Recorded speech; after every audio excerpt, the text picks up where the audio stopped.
All right. अब forward contract पहला वो फॉर्मल टॉपिक था जो हमने फॉरेन करेंसी रिस्क मैनेजमेंट के अंदर देखा। अब ये एक इंस्ट्रूमेंट है, एक तरीके का कॉन्ट्रैक्ट है जो आपके और बैंक के दरमियान होता है, सही। कभी कभी ऐसा होता है कि फॉरवर्ड कॉन्ट्रैक्ट का जो रेट हमें मार्केट में ऑफर किया जा रहा होता है उसमें एक्सेसिव सप्लाई डिमांड या political sentiment, negative sentiment, positive sentiment, इसका जो इम्पैक्ट होता है। यानी मिसाल के तौर पे अगर बहुत सारी डिमांड खड़ी हुई है डॉलर की, बहुत सारे बायर खड़े हुए हैं, तो बैंक आपको फॉरवर्ड रेट कैसा दे रहा होगा? वो ज्यादा दे रहा होगा। और अगर बहुत ही ज्यादा लो सेंटिमेंट है एक्सपोर्टर के पॉइंट ऑफ व्यू से सोचो कि लोगों को लग रहा है जी बहुत डॉलर अवेलेबल है तो एक्सपोर्टर को रेट सही नहीं मिलेगा, तो कभी कभी आप फॉरवर्ड रेट अपना खुद का भी बना सकते हैं। जरूरी नहीं है कि आप बैंक से जो है वो रेट पूछे। You can form your own money market hedge. आप अपना खुद का फॉरवर्ड कवर, अपना फॉरवर्ड हेज जो है वो यहाँ पे बना सकते हैं। इसके लिए पहले हमें एक थ्योरी समझनी पड़ेगी। आए वो जरा थ्योरी समझने की कोशिश करते हैं। हमारे पास एक थ्योरी है जिसका नाम है interest rate parity theory. Economics में पढ़ी है थ्योरी तुम लोगों ने? नहीं पढ़ी? परचेसिंग पावर पैरिटी थ्योरी तो पढ़ी होगी। क्या थी वो परचेसिंग पावर पैरिटी थ्योरी? नहीं याद बिल्कुल भी। आओ एक एग्जांपल से समझते हैं, ठीक है? एग्जांपल से समझते हैं। पाकिस्तान, यूएसए, बिल्कुल आसानी से समझ में आ जाएगी बात। पाकिस्तान में मिसाल के तौर पे मान लो पूरे पाकिस्तान के अंदर, पूरे कंट्री में इस वक्त for the sake of example 300 रुपए अवेलेबल है। कितने? सिर्फ 300 रुपए। पूरे मुल्क के पास मिला के 300 रुपए है बस, पूरे मुल्क के पास, ठीक है? और कुछ भी नहीं। आप पाकिस्तान अज्यूम कर लें कि आप ही पाकिस्तान है तो 300 समझ में आ जाएगा, फिर 80 नहीं आएगी, सही। 300 रुपए टोटल मिला के। दूसरा मुल्क हमारे पास क्या है? इसके पास पूरे मुल्क में मिला के कितने? 1 USD, 1 USD, ठीक है? अगर मैं इस हिसाब से आज रेट कंप्यूट करूं तो मेरा रेट यहाँ पे क्या बनता है? रेट बनता है sir ₹300 is equals to 1 USD। यानी आज अगर मुझे 1 USD चाहिए तो मुझे अपनी पूरी दौलत वहां पे देनी पड़ जाएगी, सही। हम ये करते हैं मिसाल के तौर पे कि पाकिस्तान में ये 300 रुपए इन्वेस्ट करते हैं। इन्वेस्ट ₹300 इन पाकिस्तान। हमारे यहाँ जो इंटरेस्ट रेट चल रहा है मिसाल के तौर पे, वो इंटरेस्ट रेट चल रहा है at the rate of 15% for the sake of example, ठीक है? यूएस में भी यही इसी तरह का इंटरेस्ट रेट चल रहा है, ठीक है? इसी तरीके का। हमने क्या किया, यूनाइटेड स्टेट्स से लोन लिया। हमें पता चला यार वहां पे जो लोन का रेट है वो मिसाल के तौर पे इट्स 2% ओनली, 2% के ऊपर आपको वहां लोन मिल जाएगा। मैंने यूनाइटेड स्टेट्स से लोन लिया, लोन लेके कन्वर्ट कराया, पाकिस्तान में इन्वेस्ट कर दिया। पाकिस्तान में मुझे इंटरेस्ट रेट कितना मिल रहा है? 15% के हिसाब से मिल रहा है, 15% के हिसाब से रेट मिल रहा है। अगर मैं 300 रुपए पाकिस्तान में इन्वेस्ट करता हूं, कितना बन जाता है? 345 बनता है, 345 बनता है, 345।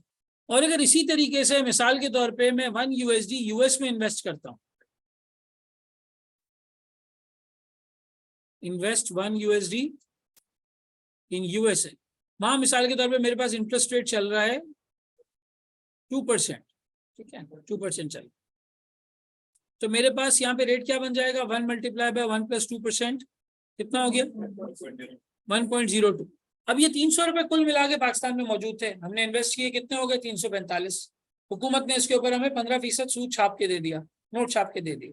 सामने टेरिटरी के अंदर 1 USD पड़ा हुआ था, उन्होंने भी इन्वेस्ट किया, उनकी हुकूमत ने भी इंटरेस्ट इसके ऊपर छाप के दिया, कितना? 0.02। अब अगर मैं रेट निकालने जाऊं after 1 year,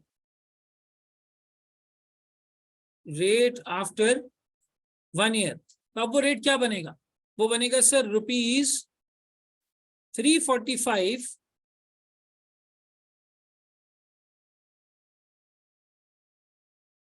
is equals to 1.02 USD, 1.02 USD। अगर सर मुझे यहाँ पे रेट बनाना है तो रेट बनाने के लिए मैं क्या करूंगा? मैं 345 को डिवाइड कर दूंगा 1.02 से, कितना बनता है? 338।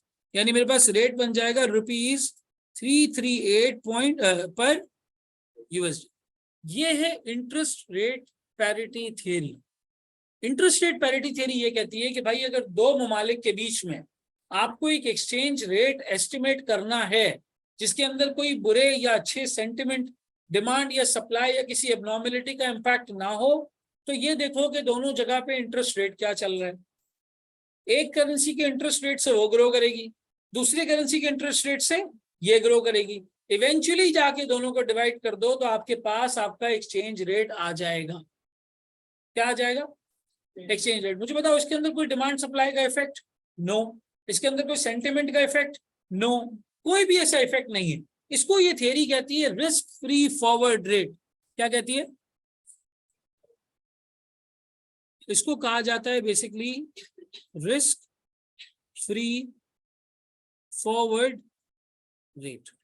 कि अगर किसी किस्म का ऐसा कोई रिस्क मौजूद ना हो, ऐसा कोई डिमांड सप्लाई का इफेक्ट, सेंटिमेंट का इफेक्ट, लोगों का तासुर, एक होता है ना कि लोगों में हवा फैल जाती है एक बात की, एक सेंस बन जाता है कि नहीं सारे डरे हुए, नहीं सारे अच्छे फील कर रहे, ये वाला एक सेंटिमेंट क्रिएट हो जाता है। सेंटिमेंट का कोई इफेक्ट ना हो, दूसरी कोई इस तरह की चीज ना हो, अगर कुछ ऐसा नहीं है तो फिर रेट क्या होगा? इसका formula interest rate parity theory कुछ इस तरह बताता है। रिस्क फ्री फॉरवर्ड रेट वो कैसे बताता है सर? वो कहता है spot rate in one currency into 1 plus interest rate upon spot rate in another currency into 1 plus interest rate। वो ये कहता है कि भाई दोनों करेंसीज के बीच में जो डिफरेंस है ना वो उनके इंटरेस्ट रेट्स की वजह से, ये थ्योरी ये कहती है। अगर आप ये इंटरेस्ट रेट्स की पैरिटी, पैरिटी मतलब डिस्टेंस, पैरिटी मतलब फर्क, फासला, अगर ये फासला फर्क दोनों में कम हो जाए तो कम होने की बिना पे इनके दरमियान का डिफरेंस भी क्या हो जाएगा? कम हो जाएगा। जो भी हाइपर इन्फ्लेशनरी इकोनॉमीज होती हैं, जैसे जिम्बाब्वे वगैरह की एग्जांपल ले लो, या ईरान की एग्जांपल ले लो, ईरानी रियाल की एग्जांपल ले लो, वहां पर अमूमन अगर करेंसी डेप्रिशिएट होती है बहुत ज्यादा या बहुत ज्यादा डीवैल्यू हो जाती है तो उसके पीछे वजह होती है। एक वजह यह है कि वहां पे महंगाई बहुत है, इन्फ्लेशन बहुत ज्यादा है। दूसरी वजह यह है कि उनके ऊपर सैंक्शन लगा दिया गया है दुनिया भर में कि कोई इनसे ट्रेड ना करे। सैंक्शन का ताल्लुक वॉर से है, लेकिन जो महंगाई का ताल्लुक है वो इकोनॉमिक्स से है। महंगाई किसी मुल्क के अंदर कब होती है सर? तब होती है जब सामने कोई चीज खरीदने के लिए उनके पास देने को कुछ ना हो। अगर आज पाकिस्तान के पास ऐसे प्रोडक्ट्स हों जो वो बेच सकता है तो क्या डॉलर का रेट कोई मायने रखता है? नहीं सर। आज हमारे पास भी अगर मिसाल के तौर पे 100 अरब की हमारी इंपोर्ट है और 100 अरब की सामानों देने के लिए तो हमारे पास डेफिसिट आएगा? नहीं आएगा, पड़े रहेगा बैंक में डॉलर, आए लोग ले लें। जब कोई खरीदार ही नहीं होगा तो रेट नेचुरली क्या करेगा सर? कोलैप्स होना शुरू होगा, पीछे आना शुरू होगा। अभी रेट इतना ऊपर क्यों जा रहा है सर? हम एज ए नेशन प्रोडक्टिव नहीं है, हम ऐसा नेशन प्रोडक्टिव नहीं। बराबर में जो मुल्क है वो 300-400 अरब की एक्सपोर्ट्स कर रहा है, उसमें से सिर्फ 150 तो आईटी की एक्सपोर्ट्स हैं। हमारे पास 2 अरब डॉलर की एक्सपोर्ट्स हैं, और वो 2 अरब में भी रियान अल्लाह वाला कह रहा है ये मैं लाया हूँ, सनी अली कह रहा है ये मैं लाया हूँ, शाम सरवर कह रहा है ये मैं लाया हूँ, नईम सिकंदर कह रहा है ये मैं लाया हूँ, और वो एक बंदा कौन है मैं नाम भूल गया, हाँ ये सबको याद होता है। देखो सब ना पर्सोना ऐसा क्रिएट किया है ना, गरीब लोग क्या क्या आता है, वो कहता है ये मैं लाया हूँ पाकिस्तान में, मेरे कोर्सेज लाए। फिर आप अगर फॉरेस्ट्री ट्रेडिंग की तरफ हो तो फॉरेस्ट ट्रेडर कहते हैं ये हमारी ट्रेनिंग की वजह से पाकिस्तान में आया। तो ये 2 अरब डॉलर आ रहे हैं आईटी के, सब बोल रहे हैं हम ला रहे हैं। सिस्टम्स भी कह रहा है मैं लाया हूँ, नेटसोल कह रहा है मैं लाया हूँ, इवेंसियन कह रहा है मैं लाया हूँ, ऑक्टोपस कह रहा है मैं लाया हूँ, इन्फ्लुएंसर्स कह रहे हैं हमारी वजह से आईटी की एक्सपोर्ट्स हो रही है। तो हम एज ए नेशन प्रोडक्टिव नहीं है। अब देखो अगर 5 टाइम्स पॉपुलेशन है, इधर 30 करोड़ है, इंडिया में 1.5 अरब है, या इधर 25 करोड़ है, वहाँ 1.25 अरब है, दोनों के डॉक्यूमेंटेड नंबर्स के हिसाब से, तो अगर वो 150 अरब की एक्सपोर्ट्स कर रहे हैं तो हम 30 अरब की तो करें कम से कम, या नहीं? अगर ये एक्सपोर्ट्स हमारे पास आ गई 30 अरब की, ऑटोमेटिकली डॉलर का रेट नीचे आ जाए। अच्छा जब इन्फ्लेशन होती है, जब एक नेशन प्रोडक्टिव नहीं होता तो सामने उसको इंटरेस्ट रेट्स बढ़ाने पड़ते हैं, क्योंकि अगर वो इंटरेस्ट रेट नहीं बढ़ाएगा तो ये कंपनीज लोन लेंगी, लोन लेके बैंक के पास आ जाएंगे हमें डॉलर दो, हमें इंपोर्ट करना है, हमें एक्सपोर्ट करना है। जब बैंक डॉलर देगा तो खजाना क्या हो जाए? खाली। इसलिए गवर्नमेंट इनकी एक्टिविटी को कंट्रोल करने के लिए क्या करती है? कंपनी बंद नहीं करवाती, इंटरेस्ट रेट बढ़ा देती, ताकि कंपनी क्या करे? एक्सपेंशन को रोक दे, नई ट्रांजेक्शन्स को रोक दे, ज्यादा इंपोर्ट ना करे, ज्यादा एक्टिविटीज ना करे, कोशिश करे लोकली काम करे। ये कोशिश होती है ताकि फॉरेन करेंसी का खजाना खाली ना हो। तो इंटरेस्ट रेट पैरिटी थ्योरी ये कहती है भाई कि अगर दो ममालिक के बीच में इन्फ्लेशन की वजह से, सैंक्शन की वजह से, दूसरी किसी वजह से अगर उनके इंटरेस्ट रेट्स में डिफरेंस होगा तो वही डिफरेंस उनकी करेंसी में भी रिफ्लेक्ट करेगा। अब ये तो मैंने एग्जाम्पल में 15% ले लिया, एज वी स्पीक टुडे आज पाकिस्तान में इंटरेस्ट रेट 22% है, 21% है। आप गाड़ी या घर लेने जाए 26% सूद पे मिल रहा है इस वक्त, 25 या 26% सूद के ऊपर, इंटरेस्ट रेट के ऊपर। इतनी ज्यादा हम इकोनॉमिक टाइटनिंग कर रहे हैं या बिजनेस को डिस्करेज कर रहे हैं और लोगों को इंकरेज कर रहे हैं कि लोग अपने पैसे कहाँ रखवाएं, बैंक में रखें, बैंक में रखें, ताकि जब एक्सपोर्टर डॉलर लेके आए हमारे पास रुपए हो उनको देने के लिए, जब हम उन्हें रुपए देके फारिग हो जाए तो ये डॉलर्स गवर्नमेंट के पास रहे, बैंक्स के पास रहे, ये रिजर्व्स मेंटेन हो सके आगे फ्यूचर की ट्रांजेक्शन्स के लिए। Do you get the whole economic cycle ना? मुश्किल है समझना पाकिस्तान को। एक लाइन में डिफाइन कर सकते हैं, अनप्रोडक्टिव नेशन, खत्म। अगर हमारे पास प्रोडक्टिविटी हम कुछ बना के बेच सकते हैं तो हमारा ये हाल नहीं हो। पॉलिटिकल स्टेबिलिटी वगैरह ये सब साइड कर दो। देखो जब कंपनीज अमीर होती है ना तो गवर्नमेंट साइड लाइन हो जाती है, गवर्नमेंट साइड लाइन हो जाती है। हमारे यहाँ अगर नंबर 1 स्पॉन्सर्ड डेमोक्रेसी है तो यूएस में कॉर्पोरेट स्पॉन्सर्ड डेमोक्रेसी, उधर का जो मुल्क है वो कॉर्पोरेट सेक्टर चलाता है। अगर हमारा मुल्क ये सेक्टर चलाता है तो उनका मुल्क कॉर्पोरेट सेक्टर चलाता है। खत्म, ये गिवन बात है। आप कॉर्पोरेट सेक्टर को ऊपर लेकर आओ, अगर आप प्रोडक्टिव हो एज ए नेशन और कंपनीज वेल्दी हैं तो फिर वो बात थोड़ी सुनेंगी। अब मुझे एक बात बताओ, एक मजदूर है सऊदीया में काम करता है, उसकी 2-2,500-3,000 रियाल सैलरी है, वो अपने बच्चे को अगर यहाँ पढ़ा देता है और वो अच्छी जगह अच्छी यूनिवर्सिटी से तालीम ले लेता है तो वो क्या इधर का जुल्म बर्दाश्त करेगा? बोलेगा नहीं, मैं मास्टर्स के लिए अप्लाई करता हूँ, पाकिस्तान से बाहर जाता हूँ। तो आपके ऑप्शंस बढ़ जाते हैं अगर आप एक वेल्दी नेशन होता है। तो यहाँ का कॉर्पोरेट सेक्टर अगर इंप्रूव हो जाए किसी वजह से तो कोई भी नहीं टिक पाएगा, ना गवर्नमेंट ना नंबर 1, कोई भी नहीं टिक पाएगा। उतनी आवाज भी सुन रहे हो बैठ के हमारी। हाँ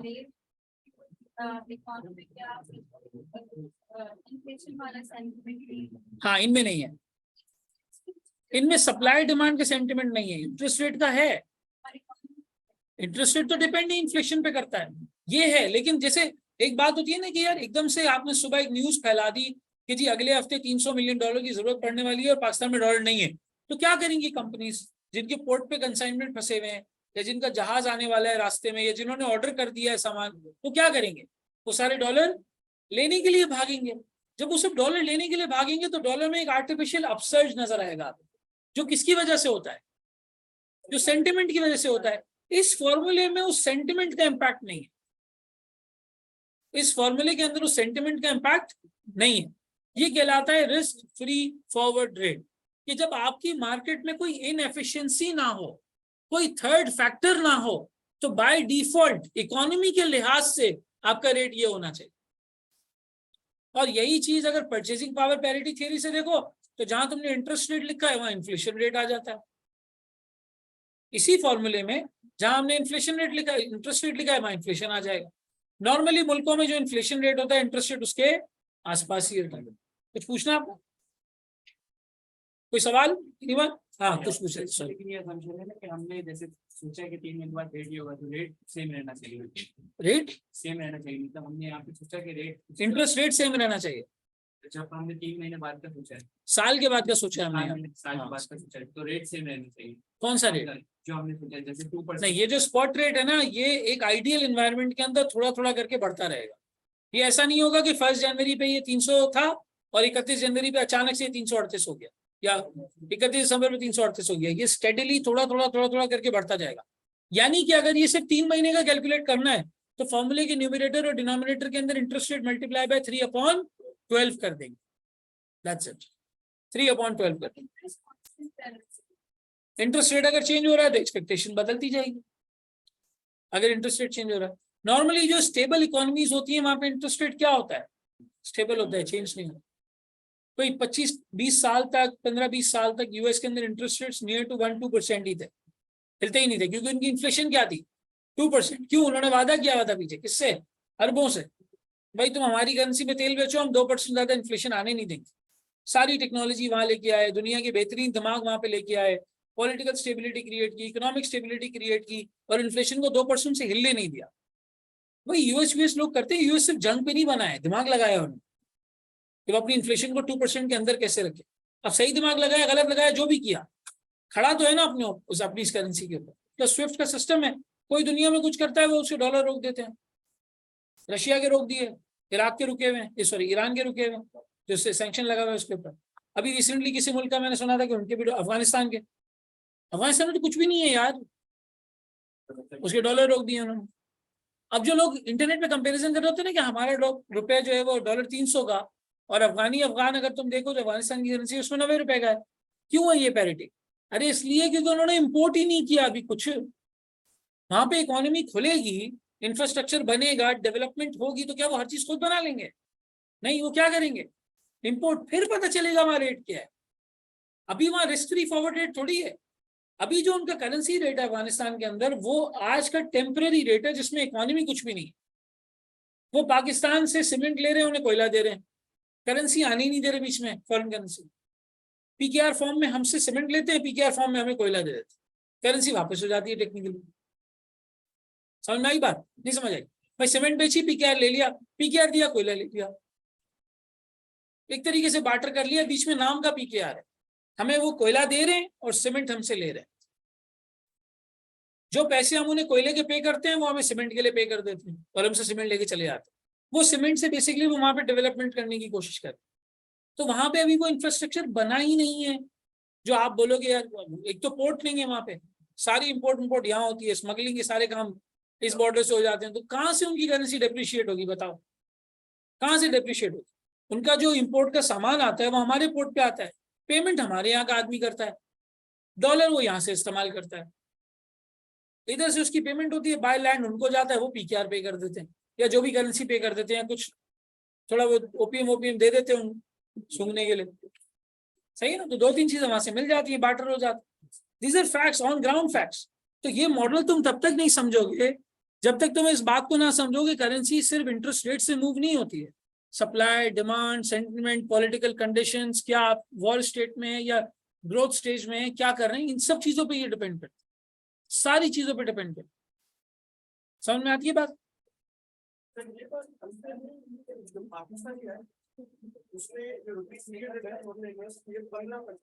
हाँ हाँ उनका वो 2% चल रहा है। हाँ मतलब ज्यादा कमाई की हमारी हुई हाँ करेंसी में, ज्यादा कमाई की हमारी हुई, इसके बावजूद जो है उनका जो वर्ल्ड यूनिवर्सिटी वो हमारे लिए महंगा हो गया। मतलब पहले वो 300 रुपये मिलता था, वो 380 रुपये मिल रहा है। भाई कहने का मकसद ये है कि आपका इंटरेस्ट रेट ज्यादा इसलिए है क्योंकि आपके काम अच्छे नहीं है। इंटरेस्ट रेट बढ़ाना या ज्यादा रिटर्न देना कोई अकलमंदी की बात थोड़ी है। You need to print money, आपको पैसा छापना पड़ता है ये इंटरेस्ट रेट देने के लिए। इन्फ्लेशन की रिफ्लेक्शन है ये। आज तुम्हारी गवर्नमेंट कह रही है हमारे पास पैसे, ये मैं फैक्ट बता रहा हूँ, एग्जाम्पल नहीं दे रहा, फैक्ट बता रहा हूँ।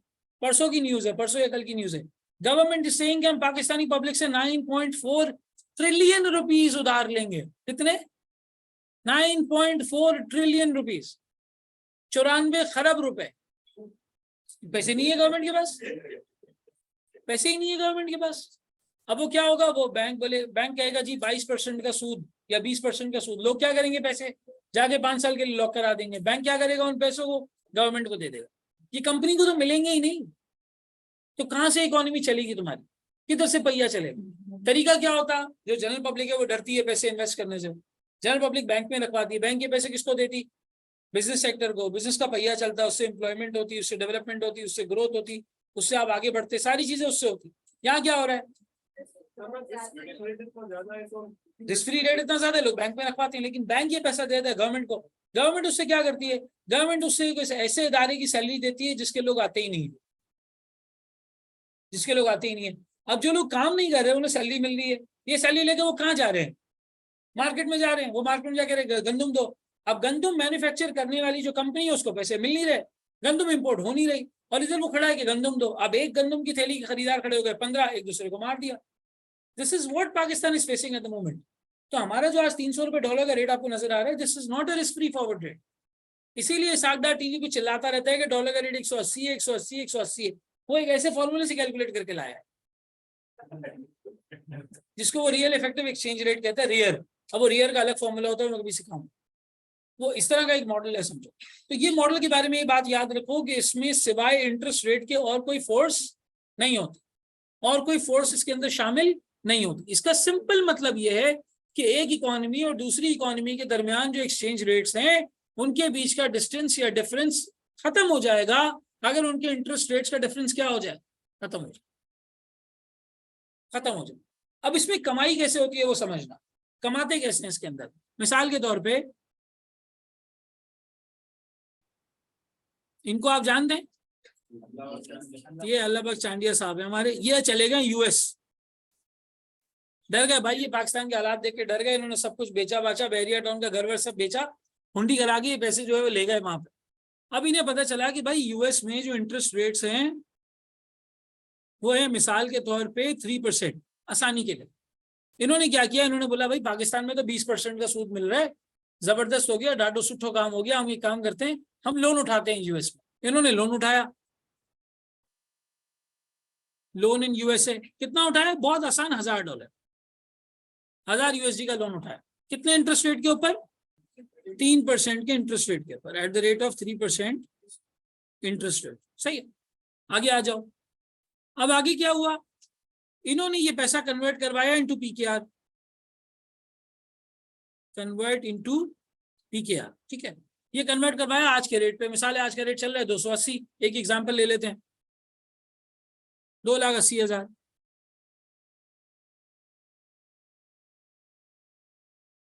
2,80,000 ये होगा। ये किस दिन हुआ सर, ये 1 जनवरी को हुआ, ठीक है, 1 जनवरी को। इन्होंने ये 2,80,000 इन्वेस्ट कर दिए इनटू पीकेआर।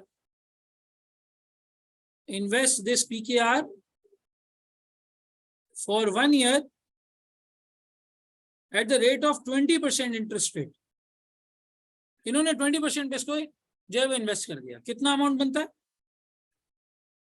सर, ये हो जाता है 2,80,000 मल्टीप्लाई बाय 1 + 20%, कितना हो गया, 3,36,000, ठीक है, 3,36,000 रुपीज एज ऑन 31 दिसंबर। 31 दिसंबर। अब ये इन्हें लोन वापस करना है यूएस का या नहीं वापस करना, वापस करना है, तो इस पैसे को इन्हें किस में कन्वर्ट कराना पड़ेगा, यूएसडी में कन्वर्ट कराना पड़ेगा। अब यूएसडी का जो रेट है वो मार्केट तय करेगी, वो या वो ये तय करेंगे, वो मार्केट तय करेगी, मार्केट तय करेगी। आपको पता चला कि जी 31 जनवरी वाले दिन, सॉरी 31 दिसंबर, रेट था आपका यूएसडी रेट ऑन 31 दिसंबर, मिसाल के तौर पे रेट चल रहा था 340 का, या चलो थोड़ा सा कम कर देते, मिसाल के रेट चल रहा था हमारे पास 325 का, ठीक है, 325 रुपीज पर यूएसडी। अब इन्होंने कन्वर्ट बैक किया into what, convert back into USD, ठीक है, कन्वर्ट किया यूएसडी में। अब जब कन्वर्ट करने गए तो इनके पास अमाउंट कितना था, 3,36,000 डिवाइड बाय 325 करो, 1,034 यूएसडी, ठीक है, 1,034 यूएसडी। इन्हें रीपे कितने करने थे सर, 1,000 नहीं, इंटरेस्ट भी देना था, इंटरेस्ट भी देना था। इन्हें रीपे करने थे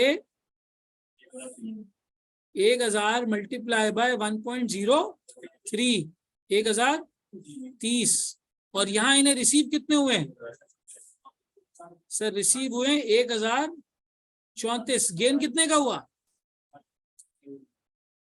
4 यूनिट का गेन हुआ। इसको कहते हैं, एक तो इसको कहते हैं किस्मत, पहली बात। दूसरा इसको कहते हैं आर्बिट्राज गेन। क्या कहते हैं, आर्बिट्राज गेन, जहां पे आप दो मार्केट्स के दरमियान इनएफिशिएंसी से फायदा उठाते हैं। दो मार्केट्स के दरमियान किससे फायदा उठाते हैं, इनएफिशिएंसी से फायदा उठाते हैं। आप कहते हैं यार यहाँ पे कुछ अलग रेट चल रहा है, यहाँ कुछ अलग रेट चल रहा है, हम कुछ ऐसा मैकेनिज्म बनाते हैं कि एंड में हम कोई रिस्क भी ना ले और हमारा गेन भी बन जाए। बताओ यहाँ पे इन्होंने कोई खास रिस्क लिया, कोई कारोबार किया, कोई इन्वेंट्री खरीदी, कोई फैक्ट्री लगाई, नहीं, बैठे बैठे क्या किया, ट्रांजेक्शन से खेला। दो मार्केट्स में, एक मार्केट में बोरोइंग की, एक मार्केट में इन्वेस्टिंग की, पहले कन्वर्जन की, बाद में कन्वर्जन की। मार्केट के रेट एफिशिएंट और इनएफिशिएंट होने की वजह से इनका यहाँ पे क्या बन गया है, आर्बिट्राज का गेन बन गया। क्या बन गया जी, आर्बिट्राज का गेन बन गया। इस गेन को आप कहते हैं आर्बिट्राज गेन।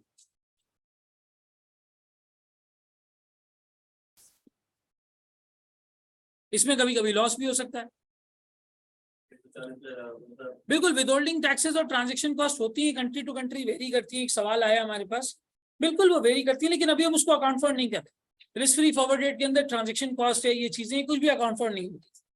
सारी दुनिया ने एक हद तक यूएस से हमेशा लोन उठाया है और मल्टीपल इकोनॉमीज के अंदर इन्वेस्ट किया और ये मुफ्त का आर्बिट्राज गेन कमाया, क्योंकि यूएस में इंटरेस्ट रेट्स एबनॉर्मली लो थे और करेंसी रिलेटिवली स्टेबल थी।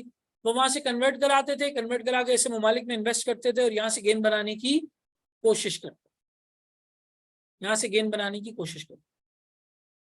क्या ये बात समझ आती है? इसको कहते हैं फॉरेक्स, और ये समझ आ जाए तो आती है फरारी। नहीं समझे क्या? इस गेन को नहीं, मतलब इतनी इस तरह की टेक्निक्स को आप जब भी फॉरेक्स ट्रेडिंग सीखने जाएंगे ना जिंदगी में, तो ऐसी टिप्स एंड टेक्निक्स आती हैं सामने, यहाँ पे चीजों को समझना, अंदाजा लगाना और फिर एक बेट लेना। वो सही भी हो सकती है, that is why it is speculative, that is why it is speculative. क्या मैंने कब कहा मुझे फॉरेक्स आता है? अब क्वेश्चंस ले लेते हैं, मैं रिकॉर्डिंग पॉज कर रहा हूँ। देखिए एक सवाल आया बड़ा अच्छा, कि अगर हमारी गवर्नमेंट ऐसी कोई पॉलिसी लेके आती है कि भाई वो एंटरप्रेन्योर्स को लोन प्रोवाइड करे और उसके ऊपर इंटरेस्ट रेट क्या हो, कम हो, तो क्या वहां से बिजनेस स्टेबलाइज हो सकता है और हमारी कंट्री स्टेबलाइज हो सकती है? आपको कामयाब नौजवान याद है? कामयाब नौजवान प्रोग्राम याद है? मेरा एक दोस्त है Rizwan, he lives in Islamabad, उसकी एक्वेंटेंस है किसी के साथ, जान पहचान है। उस बंदे ने कामयाब नौजवान प्रोग्राम में अप्लाई किया, ठीक है, उसने लोन के लिए अप्लाई किया और लोन के एप्लीकेशन के अंदर उसने ये मेंशन किया कि मैं इससे पोल्ट्री फार्म लगाऊंगा, पोल्ट्री फार्म लगाऊंगा, मुर्गियां होंगी, मुर्गियों के बहुत सारे अंडे होंगे, अंडों के बहुत सारे जो है वो ऑमलेट होंगे, ये ऑमलेट हम रेस्टोरेंट में बेचेंगे। बहुत लंबी एक कहानी बताई और इनमें बोला कि बटर भी हम ही देंगे, ब्रेड भी हम ही देंगे, सब कहानी उसने सुना। जब उसको पैसे मिल गए ना, उसको लोन ग्रांट हो गया, उसने पता है किस चीज का काम किया? यूज्ड गाड़ियों का, यूज्ड गाड़ियां खरीदी और यूज्ड गाड़ियां भेज दी। तो इससे बिल्कुल स्टेबलाइजेशन आ सकती है, इससे चीजें बेहतर हो सकती है। लेकिन हम एज ए नेशन क्या है? अनप्रोडक्टिव हैं, झूठ बोलने वाले हैं, चोरी करने वाले हैं। ये आप कराची में देख रही हैं, आप गांव देहात में जाए, किसी को नौकरी नहीं करनी। 60% आवाम पाकिस्तान की नौकरी नहीं करना चाहती, कर रही है तो मजबूरी में कर रही है, नहीं करना चाहती। हमारे यहाँ हारी कल्चर है यार, हारी कहाँ नौकरी करता है मुझे बताओ? उसको गारंटी होती है उसका खेत बचेगा? उसको गारंटी होती है कोई बारिश आ गई, तूफान आ गया, मसला हो गया, कीड़ा लग गया, वो तो रिस्क उठाता है, सबसे बड़ा रिस्क उठाता है। मेजोरिटी ऑफ पाकिस्तान, तुम पठान खान साहब को तुम अग्री कराओ नौकरी कराने पे, बोलेगा भाई मैं छोटा सा होटल लगा के 10,000 कमाने के लिए तैयार हूँ, लेकिन मैं 25,000 की नौकरी नहीं चाहिए। केपीके में, कोयटा में जितने लोग यहाँ पाकिस्तान में आते हैं, वो कराची में आते हैं, वो क्या करते हैं मुझे बताओ? कोई ना कोई छोटा मोटा कारोबार करते हैं, कोई मोची का ठिया होगा, कोई चाय का होटल होगा, कोई कारपेंटरिंग होगी, कोई मजदूरी होगी, कोई, लेकिन वो काम किस पे करेंगे? वो दिहाड़ी पे काम करेंगे, वो अपने नफे पे काम करेंगे। वो ये नहीं बोलेंगे कि मेरे 16 घंटे दिन के आपके और आपके 16,000 मेरे। They're not going to do that. तो एंटरप्रेन्योरशिप बिल्कुल स्टेबलाइज करती है कंट्री को, लेकिन हमारे यहाँ लोग पैसे उठाने के बाद यूज गाड़ियों का काम करेंगे तो फिर कैसे होगा? अकाउंटेबिलिटी नहीं है, चेक एंड बैलेंस नहीं है, सबसे बड़ी बात रियलाइजेशन भी नहीं है।